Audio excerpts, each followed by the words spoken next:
Hey guys, welcome to a new video. My name is Allie and this is Hasty History, the place for educational history videos through a social and psychoanalytic lens. Today we're going to be talking about Bloody Mary I of England and pseudocyesis, or phantom pregnancy. But before we start, I've got to run the spiel and ask you to please comment, like, and subscribe if you feel so inclined. Queen Mary I of England, also known as Bloody Mary, has a reputation of, well, what her name implies. A ruthless and cold-blooded murderess who persecuted Protestants relentlessly. And indeed, she was all of that. However, what is less well known is Mary's more emotionally fragile and vulnerable side, and it's Bloody Mary's humanity that we're going to be focusing on in this video. We're going to be taking a look at Mary's multiple false pregnancies and her posthumous diagnosis of a psychological and biological disorder called pseudocyesis, or phantom pregnancy. We're going to explore what this mental disorder meant for her legacy, and the political scope of England as a whole. Let's go. Wikipedia defines pseudocyesis as false pregnancy. Clinically termed, pseudocyesis is the belief that you are expecting a baby when you are not really carrying a child. People with pseudocyesis have many, if not all, symptoms of pregnancy, with the exception of an actual fetus. Symptoms include, but are not limited to, abdominal distension, enlargement of the breasts, enhanced pigmentation, cessation of menses, morning sickness and vomiting.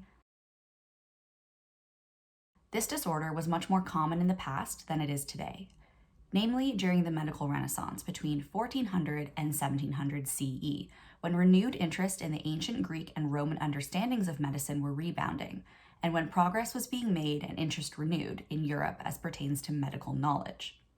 The estimated ratio of false to true pregnancies during this time, Mary's time, is set at 1 in 25. With the advent of ultrasounds and additional, more modern ways to detect pregnancy, this disorder, while still in existence, is much less prevalent now than it was. Modern research into pseudocyesis indicates that normally there are psychological factors at play in the mind, which actually trick the body into believing it is with child. Psychological factors can include fear of abandonment, that by being pregnant, the sufferer could magically avoid being abandoned by those they love, or it can actually be a reaction to a connection or relationship already lost, such as that of a child or partner. Or, simply, pseudocyesis can come out of an intense desire or dream to be pregnant that is so strong that the mind convinces the body it has come true. This mental affliction is not the same as delusions of pregnancy, as seen in some patients with schizophrenia, but rather pseudocyesis is the physical manifestation of a psychological disorder. Mary Tudor became Queen of England on July 19, 1553, at the age of 37. Mary had a rough time in her ascent to the throne. She was the first daughter of famed womanizing King Henry VIII of England and his first wife, the Spanish Catherine of Aragon. She had to watch as her mother was replaced by Henry's second wife, Anne Boleyn, and Mary's claim to the throne questioned and dismissed. When she finally did become queen, much of England had become Protestant, and this Catholic queen had it in her mind to return England to its Catholic past. She burned many Protestants at the stake and persecuted them relentlessly, hence her infamous nickname, Bloody Mary.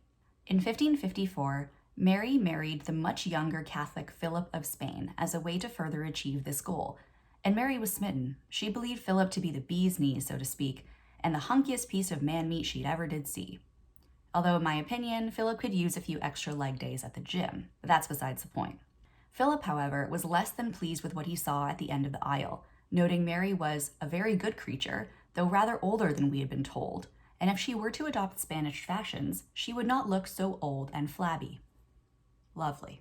With regards to the marriage itself, it was said that as Philip arrived in England to marry the Queen, she sent a very large diamond to welcome him. He sent one back, albeit much, much smaller in size. It is said that this was to be indicative of the level of affection they held for each other throughout their marriage, with Mary being enamored with the young prince and Philip tolerating Mary for the sake of his country. Mary was a doting wife and envisioned herself the mother to a large, loving family. She first became pregnant a few weeks into her marriage with Philip. Everyone was, of course, overjoyed, including the Spanish prince and his party, for an heir was equally important to Spain as it was to England. An ambassador to Charles V, Philip's father, wrote, "The Queen is in excellent health and 3 months with child. She is fatter and has a better color than when she was married, a sign that she is happier, and indeed, she is said to be very happy." This, in fact, was not truly the case, and Queen Mary emerged from her confinement without child, embarrassed and humiliated. Now, on to the theories about how Mary's environment might have contributed to her acquiring this disorder. 1. The political and familial pressure to conceive an heir to the English throne, as well as to provide an heir to the Spanish throne, a lineage of which her mother was a part of and had been exceptionally proud of throughout her life, was absolutely immense for Mary. By providing her country with an heir, she would be carrying out the main duty of a woman, especially a queen of Tudor England, and establishing herself prominently in both the English and Spanish royal family lineages. 2. Mary's intense desire for a family and to please her new husband, with whom she was beyond enamored with, might have driven her to also falsely believe she was pregnant when she was not. Her intense love and infatuation may have led to a burning fear of being abandoned by her much younger, very handsome husband, and perhaps subconsciously she believed that a child would bond them together forever. 3. An actual physical ailment. The symptoms Mary endured are also found in women with late-stage ovarian cancer, which her doctors would likely not have known and not quite understood.